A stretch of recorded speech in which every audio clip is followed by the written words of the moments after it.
প্রদীপ্ত, ঠিক এই জায়গাতেই দুষ্টু লোক প্রসঙ্গে কাদের উদ্দেশ্যে, কেন মুখ্যমন্ত্রীর এই বক্তব্য? দেখো, দুষ্টু লোক নিয়ে এই যে সমস্যা হচ্ছে, বিজেপি যত বেশি এগুলো বলবে মানুষের কাছে তত পরিষ্কার হয়ে যাবে যে বিজেপির এই ধরনের কথা, অপমান তৃণমূল কর্মীদের, তৃণমূল নেতাদের, সেটা বিজেপির নেতাদের মাধ্যমে যখন যাচ্ছে তখন মানুষের কাছে সেটা কি বার্তা দিচ্ছে সেটা বিজেপির নেতারা গ্রাসরুটে পরিষ্কার বুঝতে পারছে। এখন সৈকত শুরুতে শুরু করলো যে ভুলিয়ে দেওয়ার চেষ্টা। সৈকত বোধহয় নিজে ভুলে গেছে যে 24শে মে 2024 মমতা বন্দ্যোপাধ্যায় খুব পরিষ্কার বসিরহাটের সভা থেকে বলেছিলেন যে আমি এই ভোটে যখন জিতবেন নুরুল হাসান, আমি প্রথম যে সভা এই অঞ্চলে করব সেটা সন্দেশখালীতে। কথা রাখার নাম মমতা বন্দ্যোপাধ্যায়।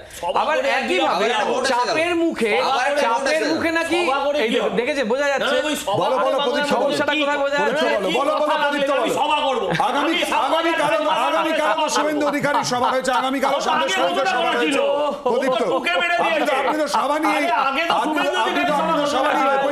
সহনশীলতার কিরকম চূড়ান্ত অভাব হলে এই ধরনের নেতারা কথা বলতে পারে। এবার চাপের মুখে কথা বলছে, কিন্তু চাপের মুখে সজল ঘোষ দমে যায়নি। কিন্তু আজকে প্রোটেকশন রেখা পাত্রকে দিতে পারছে না, কিন্তু চাপের মুখে সজল ঘোষ দমেনি। চাপের মুখে শুভেন্দু অধিকারী বাপ বলতে পারেনি, কিন্তু চাপের মুখে রেখা পাত্র বাপ করছে। বাপ রে বাপ, কি অবস্থা বিজেপির আজকে, বঙ্গ বিজেপির। এদের রাবণের 10টা মাথা 10 রকম কথা বলে।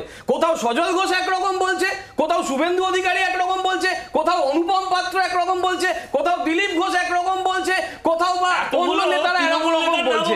এবার এই জায়গায় সমস্যা হচ্ছে যে এরা বারবার কাঠিবাজিটা করতে পারে। দেখতে পাচ্ছেন তো, এত বড় বিজেপি নেতা এখানে এসে তৃণমূলকে বলতে দেবে না, তৃণমূলকে বলতে দেবে না। আপনি না থামালে আমি বলবো না, আমি ওনার সাথে চিৎকার করবো না।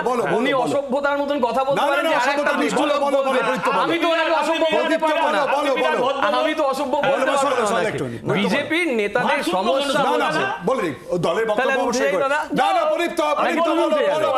নাকি তুমি উঠে যাবে। বিজেপির নেতা যে সেটা শিখিয়ে দিলেন, বিজেপিতে গিয়ে যে অসভ্যতার চূড়ান্ত জায়গায় পৌঁছাতে হয় সেটা বিজেপি নেতা শিখিয়ে দিলেন। জায়গা থেকে খুব পরিষ্কার আমরা মানুষের মাধ্যমে প্রমাণ করে দিয়েছি যে আমাদের উন্নতি, আমাদের মানুষের পাশে থাকা, মানুষ হয় মানুষের পাশে থাকা, টাকার জন্য নয়। এই রেখাপাত্রের ঘর এরা 100 দিনের কাজ কোনোটাই দিতে পারেনি। এরা রেখাপাত্রের ঘর আটকেছে। যে রেখাপাত্র একটা চালের বাড়িতে থাকে তার বাড়ি দিতে পারেনি। কই রেখাপাত্র তো দুর্নীতি করেনি, তাহলে সেই রেখাপাত্রের বাড়ি দেওয়া তখনও বলেছিল, তখনও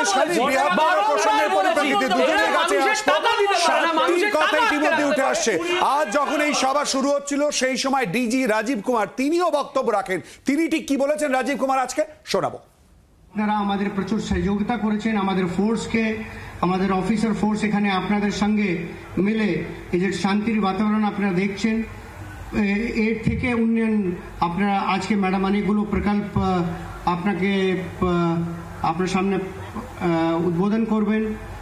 ফার্স্ট আমাদের সমাজে যে সবচেয়ে ইম্পর্টেন্ট জিনিসটা থাকে, শান্তি থাকলে, আমাদের মধ্যে বন্ধুত্ব থাকলে, সব আইন শৃঙ্খলা থাকলে আমরা অনেক উন্নতি করতে পারি। এই মেসেজ সঙ্গে আমি আপনাদেরকে স্পেশালি সকলকে ধন্যবাদ দেব।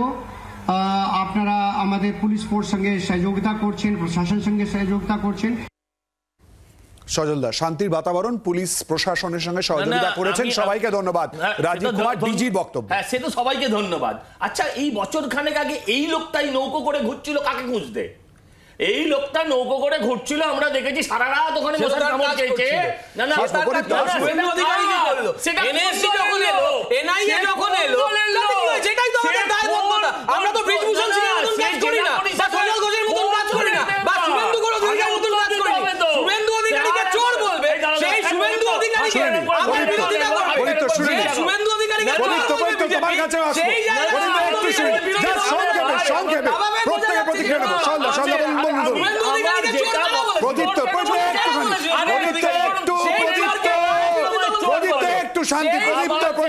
সেই শান্তির কথাই রাজীব কুমার বলেছেন।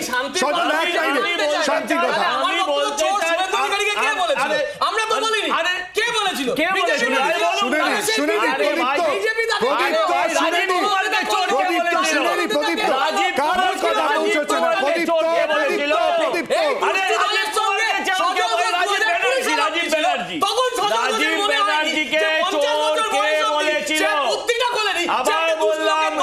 রাজীব ব্যানার্জিকে 50 বছর অবধি এটা বুঝতে পারেনি যে না আমরা একটা খারাপ দল করছি। এই সুযোগটাতে কাউন্সিলর ইস্যু সন্দেশখালী পাগলের মতো ভাট বগলাবে না।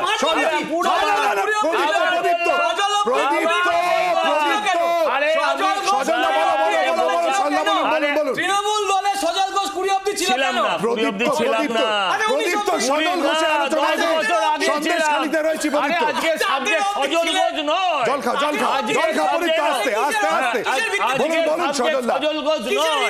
আবার বলছি ছিলামই না, 10 বছর আগে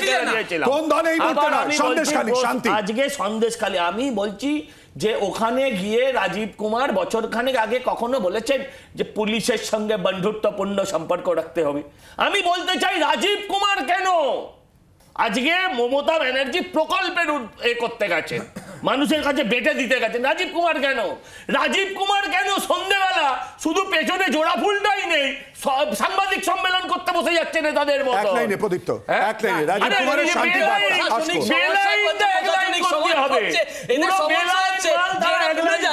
যখন পশ্চিমবঙ্গে আমাদের প্রধানমন্ত্রী আসেন বা বিহারে আমাদের প্রধানমন্ত্রী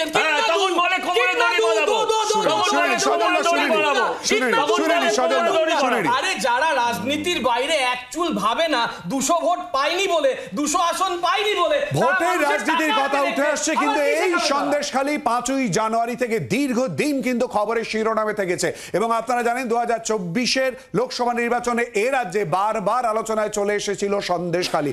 এখনো কিন্তু বছর শেষ হতে চললেও সন্দেশখালী নিয়ে আলোচনা চলছে। বাংলার আওয়াজ, বাঙালির আবেগ, জি 24 ঘন্টা।